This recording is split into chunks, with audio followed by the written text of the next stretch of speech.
আসসালামু আলাইকুম। আমি সজীব বাইক লাভার ইউটিউব চ্যানেলে আপনাদের সকলকে জানাচ্ছি স্বাগতম। আশা করি সকলে ভালো আছেন।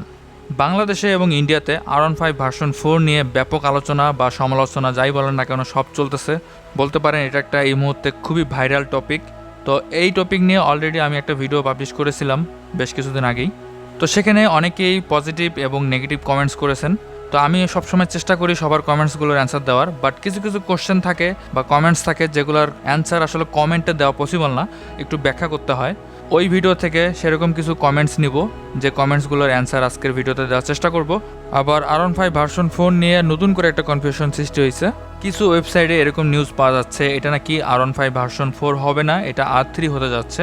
তাই এখন অনেকের মাঝেই কনফিউশন সৃষ্টি হচ্ছে যে এটা আসলে কি R15 ভার্সন 4 নাকি R3। তো আজকের ভিডিওতে আমি এই বিষয়গুলো নিয়ে একটু কথা বলবো যাতে করে আপনাদের কনফিউশন দূর হয়ে যায়। আর ভিডিও শেষের দিকে আপনাদেরকে জানাবো এই বাইকটিতে নতুন কী কী আপডেট আসছে।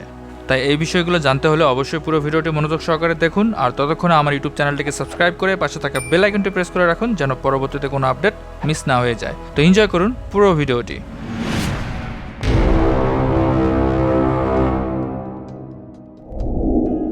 তো প্রথমে আমরা কয়েকটা কমেন্টস নিব এবং সেই কমেন্টসগুলোর উত্তর দেওয়ার চেষ্টা করব।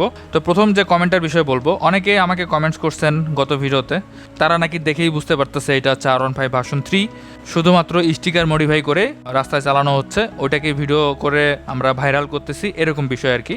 তো যারা এই টাইপের কমেন্টস করছেন তাদের উদ্দেশ্যে বলছি, সাধারণত কোনো বাইক টেস্ট করা হলে এই টাইপের স্টিকার দেওয়া হয়। এই টাইপের স্টিকার ইউজ করার প্রধান কারণ হচ্ছে এই স্টিকারের কারণে কিন্তু ঠিকমতো বোঝা যায় না আসলে বাইকটার ডিজাইনটা কেমন হবে বা কি কি চেঞ্জেস থাকতেছে। এখন আপনাকে উদাহরণস্বরূপ আরেকটা বাইক দেখাচ্ছি, এটা কিন্তু বাজাজ কোম্পানির বাইক, এটা হচ্ছে পালসার 220 সম্ভবত। তো এই বাইকটাও কিন্তু টেস্টিং চলতেছে ইন্ডিয়াতে।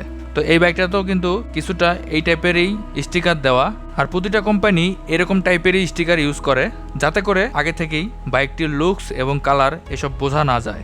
আর আরেকটা বিষয়, আপনি চাইলেই কিন্তু সবসময় সব রকম মডিফিকেশন করতে পারবেন না। প্রতিটা দেশেই কিন্তু বাইক মডিফিকেশন বা যে কোনো কিছুর মডিফিকেশন করার একটা রুলস থাকে, তো সেই রুলসটা কিন্তু আপনাকে ফলো করতে হবে। আপনি চাইলেই আপনার পার্সোনাল বাইক এরকম স্টিকার করে রাস্তায় চালাতে পারবেন না।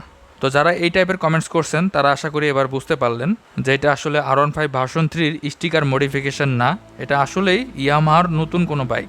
দ্বিতীয় কমেন্টের বিষয় বলি, সেটা হচ্ছে অনেকে বলছেন টেস্টিং বাইকে কেন নাম্বার প্লেট থাকবে। হ্যাঁ, এটা খুবই ভালো একটা কোশ্চেন ছিল।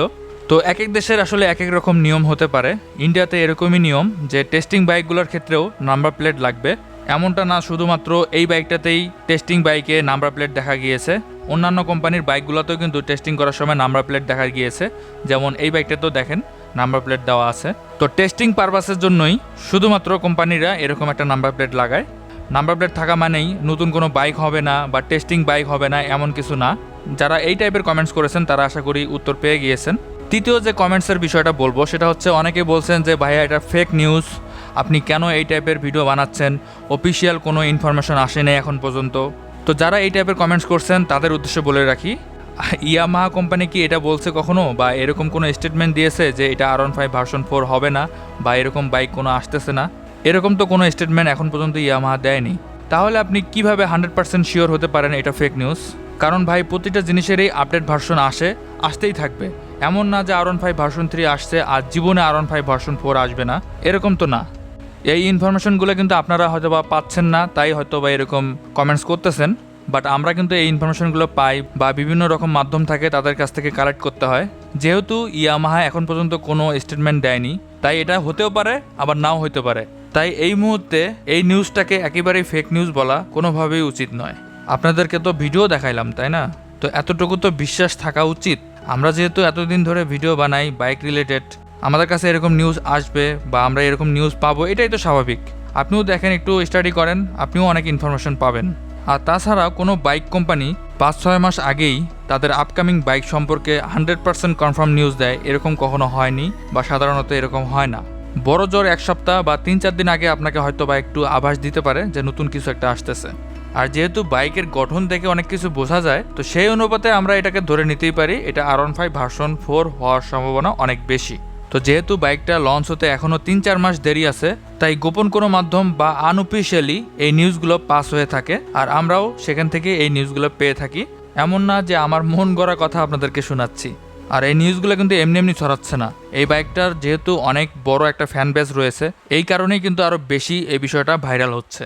আর বাংলায় একটা কিন্তু প্রবাদও আছে, যাহা রটে তাহা কিছুটা হলেও ঘটে। তো এখন যে বিষয়গুলো ছড়াচ্ছে 3-4 মাস পরেই কিন্তু এই বিষয়টা ক্লিয়ার হয়ে যাবে আসলেই এই বিষয়গুলো সত্য ছিল না মিথ্যা। তো যারা এরকম কমেন্টস করতেছেন তারা আশা করি একটু হলেও বুঝতে পারছেন। সর্বশেষ কমেন্টস সেটা হচ্ছে, অনেকে বলছেন যে এটা R15 ভার্সন 4 নয় R3 হতে পারে। হ্যাঁ, যারা এই টাইপের কমেন্টস করছেন তাদের কথায় লজিক আছে। তো এই বিষয়টাতে আপনাদেরকে বলি, ইন্ডিয়াতে ইয়ামাহার R3 লঞ্চ হওয়ার সম্ভাবনা অনেক বেশি 2021 সালে। তার প্রধান কারণ হচ্ছে ইন্ডিয়াতে অলরেডি কিছু নতুন বাইক আসছে, যেমন বেনেলির একটা 300 সিসির বাইক চলে আসছে। তারপর আগে থেকে তো অ্যাপাচে 310 RR ছিল, এবং রিসেন্টলি কাওয়াসাকির একটা নতুন বাইক আপডেট হয়ে আসছে BS6 মডেল হিসেবে, সেটা হচ্ছে নিনজা 300।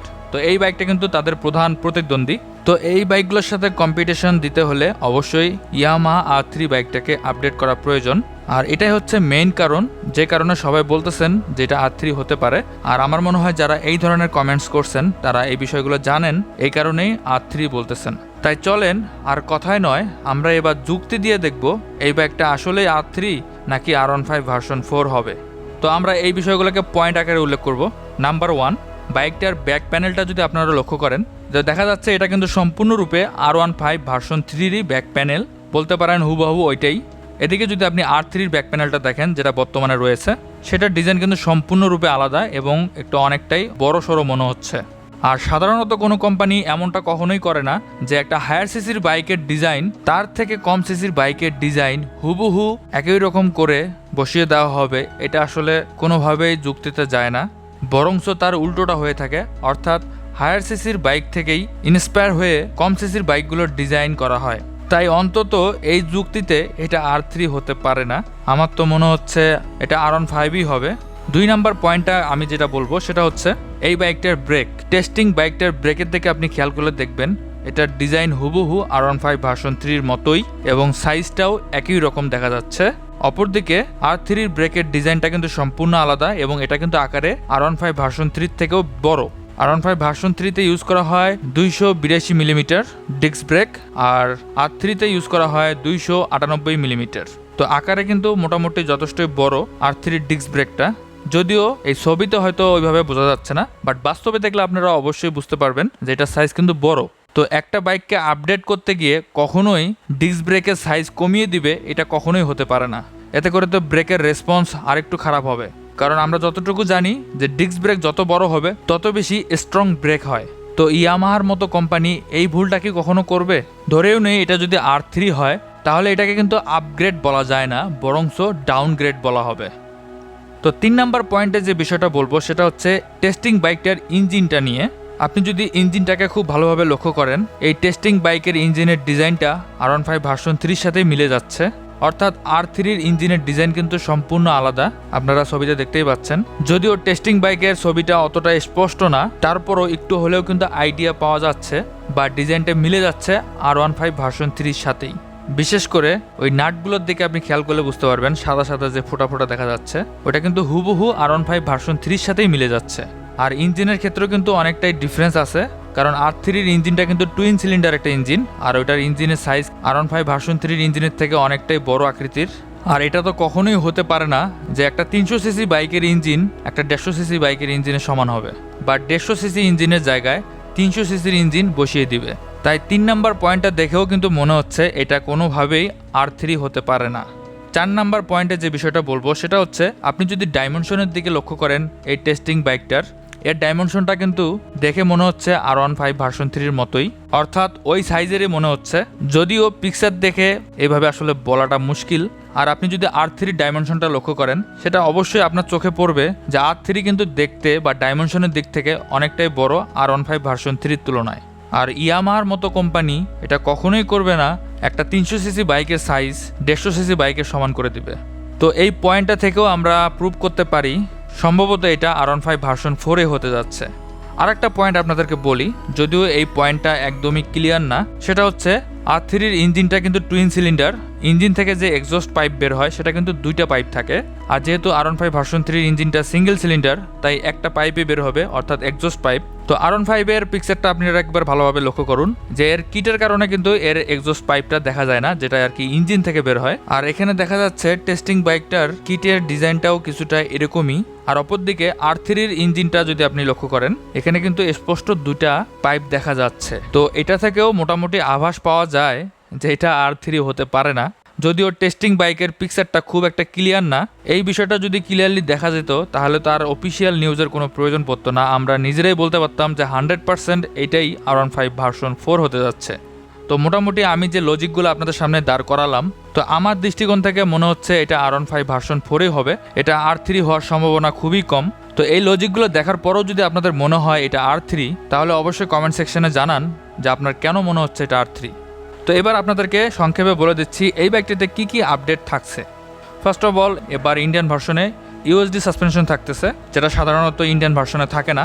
দ্বিতীয় আপডেট হচ্ছে এর ফ্রন্ট লুকটা সম্পূর্ণভাবে নতুনভাবে ডিজাইন করা, আর এটা দেখতে হুবহু R7-এর মতো, যেটা আমি গত ভিডিওতে বলেছিলাম যে R7-এর মতোই দেখতে হবে 90%, বাট এখন তো দেখতে পাচ্ছি হুবহু R7-এর মতোই। আর এই হেডলাইটে কিন্তু এবার প্রজেক্টর হেডলাইট ইউজ করা হচ্ছে, আর দুই পাশে দুইটা ডিআরএল থাকবে।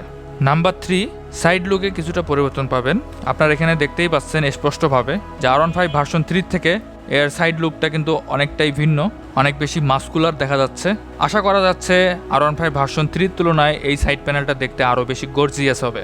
4 নাম্বার যে পরিবর্তনটা থাকবে সেটা হচ্ছে মিটারের ডিজাইনটা পরিবর্তন হবে কিনা এটা নিয়ে এখনও কনফিউশন আছে। এই মিটারটিতে এবার ব্লুটুথ কানেক্টিভিটি থাকবে, এটা 100% কনফার্ম। তাছাড়া আরও কিছু বাড়তি ফিচার্স অ্যাড হতে পারে।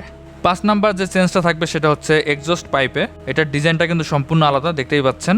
আশা করি R15 ভার্সন 3-র তুলনায় এটার সাউন্ডটাও অনেক বেটার হবে। আর একটা পরিবর্তন থাকবে সেটা হচ্ছে পিলিয়নের জন্য ফুট রেস্ট, এবার এটাতে ইউজ করা হবে অ্যালুমিনিয়ামের ফুট রেস্ট, অর্থাৎ ইন্দোনেশিয়ান ভার্সনে যেরকম থাকে এরকমই থাকবে। তো এই কটা বিষয় অবশ্যই নতুন ভার্সনটিতে পরিবর্তন দেখা যাবে। আর যে বিষয়গুলো এখনও কনফিউশন আছে সেই বিষয়গুলো আজকে আর বললাম না, পরবর্তীতে যদি কোনো আপডেট আসে তখন নতুন কোনো ভিডিওতে এই বিষয়গুলো আপনাদেরকে বলবো। তো আজকের ভিডিওটা এই পর্যন্তই। ভালো লাগলে একটা অবশ্যই লাইক দিবেন, আর আপনাদের মতামতগুলো অবশ্যই কমেন্ট সেকশনে জানাবেন। তো আজকের মতো এখানেই বিদায় নিচ্ছি। সবাই ভালো থাকুন, সুস্থ থাকুন, আর অবশ্যই ট্রাফিক আইন মেনে চলুন। আল্লাহ হাফেজ।